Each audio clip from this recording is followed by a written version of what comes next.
Hey, it's NPR's Book of the Day. I'm Andrew Limbong. We're continuing our series this week, airing conversations with authors of books that have been banned and challenged in some places in the U.S. You probably know the stats, but just in case, PEN America, the freedom of speech advocacy group, found that 2022 was a big year for book bannings, many of them taking place in Texas. Jerry Craft's graphic novel New Kid was one of those books that was challenged in Texas, and like a lot of challenged books, his touches on race and racism. And Kraft tells NPR's A. Martinez this really frustrating story about how his book was challenged and his school visit was canceled. The call was reversed, but by then, the damage was done. In the graphic novel New Kid, writer and cartoonist Jerry Craft tells the story of black seventh grader Jordan Banks. He's the new kid, finding his way at an elite private school that's predominantly white. New Kid has received numerous honors. It has also been challenged in a Texas school district with a parent complaining that the content promotes critical race theory, or, in other words, calls out institutional racism. Kraft hopes readers see themselves in his books, New Kid and Class Act.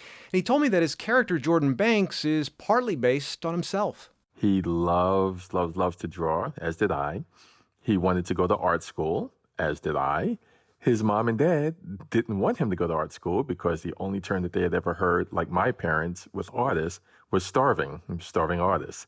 So they sent him to the prestigious Riverdale Academy Day School, where they think that he can get an education, get a real job, and not, be a cartoonist when he grows up, which was my parents' hope. Sorry I disappointed them. but, but he has a very innocent view of the world. Yeah, and in the book, Jordan pretty much experiences all the stereotypes that I think some kids really do. There's he's being asked what sport he plays. Girls saying hmm that that new kid is kind of cool yet so non-threatening. I mean, that's some pretty intense stuff for a 12-year-old to deal with. Well, it is, but it isn't. Because what I wanted to do, like, in my opinion, a lot of the books with African American protagonists have some, there's this really big thing that happens, a life changing event, catastrophic, and, death or police or someone goes to jail or drugs. And I didn't want to show that. So there is no catastrophe in New Kid, but it's just kind of day to day code switching. And you get so used to it, just having someone call you the wrong name or, touch your hair. It's not catastrophic by nature. It's annoying, but so, like I said, I really did want to have a book where you could read it and relax and just kind of subtly point out things that, we can all do to improve how these kids grow up. So, in place of that tragic, catastrophic event that changes someone from that day forward, these little things that sometimes maybe a kid like Jordan at 12 years old maybe doesn't quite understand or maybe does understand, but those are these kind of things that build up and add up and shape the adult that some kids like Jordan become. Yes, absolutely. Absolutely. When you're sitting around a group of kids and they are talking about, the TV shows they watch or the music that they listen to, and you're kind of always on the outside, or, when they learn their first racist jokes from their parents and they're like, hey, Jerry, blah, blah, blah, blah, blah. And it's like, and then they all laugh. And it's like, yeah, that's not really funny. And they think that they're joking. But when you hear that over and over and over again, by the time you're in your 30s or your 40s, if you don't have things that can counteract that,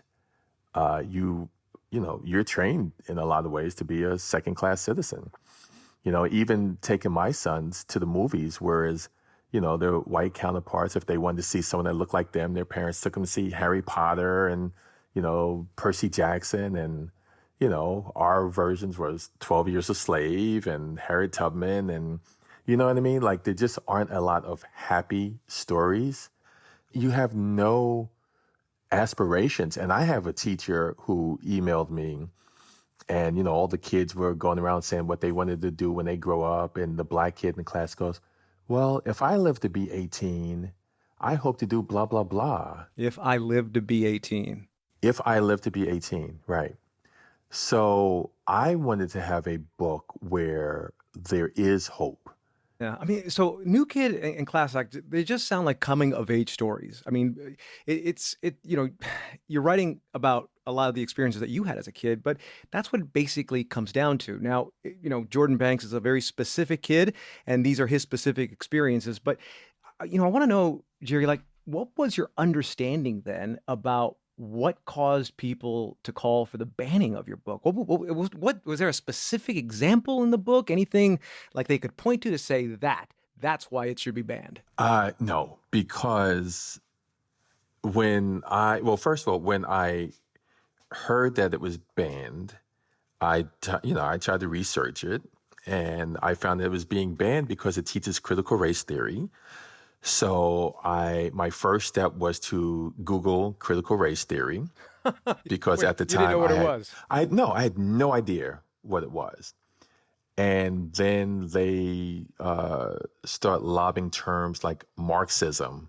And I'm like, how is it Marxism?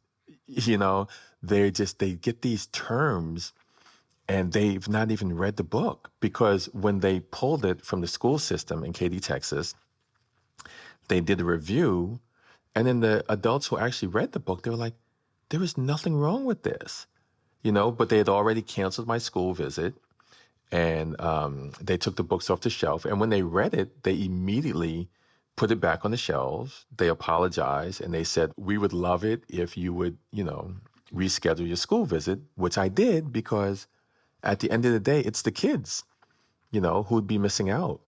Once the book was banned, then it was reviewed, then it was not banned, and you went through all of these ups and downs of being criticized for things that maybe weren't really in the book. I'm wondering if at all you, as a writer, maybe took a step back to kind of analyze your writing or your approach to telling stories. Did any of that maybe change anything in your process? Well, I did think about it. And at the end of the day, I realized that if I started to censor myself, then they've won. Like, this is what they wanted me to do, is to not have these books where kids of color are just equal to their white counterparts. That was all I wanted to do. So now in a school trip where everyone goes to Paris, all the kids are the new kids. So they're equally uncomfortable because they don't speak the language. And so, there are things that I did specifically put in to talk about book banning, because I'm not going to shy away from it. That's the author Jerry Craft. His next graphic novel, School Trip, comes out in April.